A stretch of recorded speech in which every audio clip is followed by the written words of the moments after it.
اب بنی اسرائیل کے ایک اور عہد کا ذکر ہے، وَإِذْ أَخَذْنَا مِيثَاقَكُمْ، جب ہم نے تم سے پکا وعدہ لیا، کس بات کا؟ لَا تَسْفِكُونَ دِمَاءَكُمْ، کہ تم اپنے خون نہیں بہاؤ گے۔ اپنے سے مراد کس کے؟ بنی اسرائیل کے۔ اس دور کے مسلمانوں کا خون نہیں بہائیں گے، قتل نہیں کریں گے ان کو۔ وَلَا تُخْرِجُونَ أَنفُسَكُم مِّن دِيَارِكُمْ، اور نہ تم اپنے بھائی بہنوں کو، اپنے نفسوں کو اپنے گھروں سے نکالو گے۔ اب آپ دیکھیے کہ کتنا زیادہ احساس دلایا جا رہا ہے کہ کسی کا قتل اپنا قتل ہے، کسی کو اس کے گھر سے نکالنا ایسا ہی ہے جیسے تم خود اپنے گھر سے نکل رہے ہو۔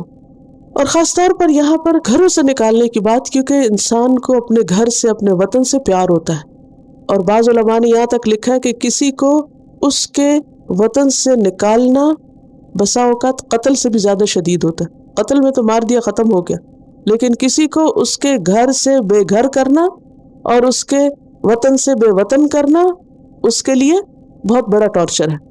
ثم اقررتم، پھر تم نے اقرار کر لیا، مان گئے، وانتم تشہدون، اور تم گواہ ہو۔ اب آپ دیکھیے، میثاق، اقرار، گواہی، کتنی زیادہ چیزیں ہو گئی، یعنی یہ سب کچھ کیا تم نے میثاق بھی کیا، تم نے اقرار کیا کہ ہاں ایسا ہم نہیں کریں گے، اور پھر خود اس پہ گواہی بھی دی کہ ایسا نہیں ہوگا۔ یہاں تھوڑی سی مدینہ کے یہود کی تاریخ آپ کو معلوم ہونی چاہیے۔ آپ کو معلوم ہے کہ یہود کے کچھ قبائل مدینہ میں آ کے آباد ہوئے تھے، اور مدینہ کی زمین انہیں ان نشانیوں کے مطابق لگتی تھی جس میں نبی صلی اللہ علیہ وسلم کے آمد کی جگہ اور اس علاقے کا ذکر تھا کہ آخری نبی ایسے علاقے میں آئے گا۔ تو جب انہوں نے اس علاقے کو دیکھا تو یہاں بس گئے۔ 3 بڑے قبیلے تھے جو مدینہ کے اندر و باہر رہتے تھے، بنو قینقاع، بنو قریظہ اور بنو نذیر۔ مدینہ میں ایک طرف یہودی یہ قبائل تھے اور دوسری طرف اوس اور خزرج کے مشرکین قبائل تھے، عرب لوگ تھے یہ جو وہاں کے نیٹو تھے۔ اب یہ جو یہود کے قبائل تھے ان میں آپس میں نفرتیں تھیں، آپس میں بٹے ہوئے تھے، ایک دوسرے کے خلاف ان کی کچھ نہ کچھ چپکلش چلتی رہتی تھی۔ حالانکہ ہونا تو یہ چاہیے تھا کہ ایک امت اور ایک جسم اور ایک مقصد اور ایک گول اور آپس کے اتحاد اور محبت، لیکن حال کیا تھا جو آج ہمارا ہے مسلمانوں کا؟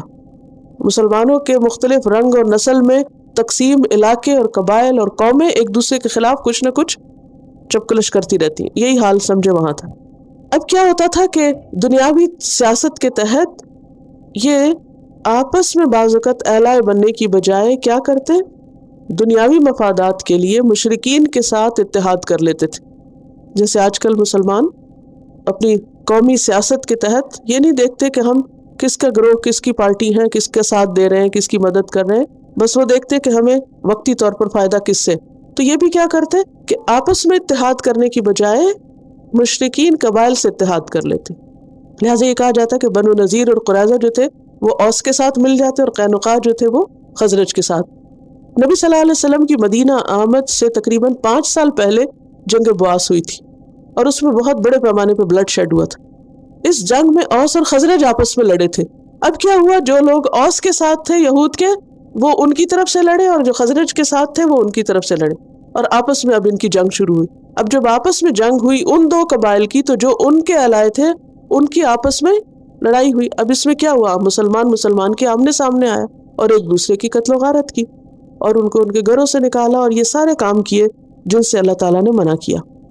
وَإِذْ أَخَذْنَا مِيثَاقَكُمْ لَا تَسْفِكُونَ دِمَاءَكُمْ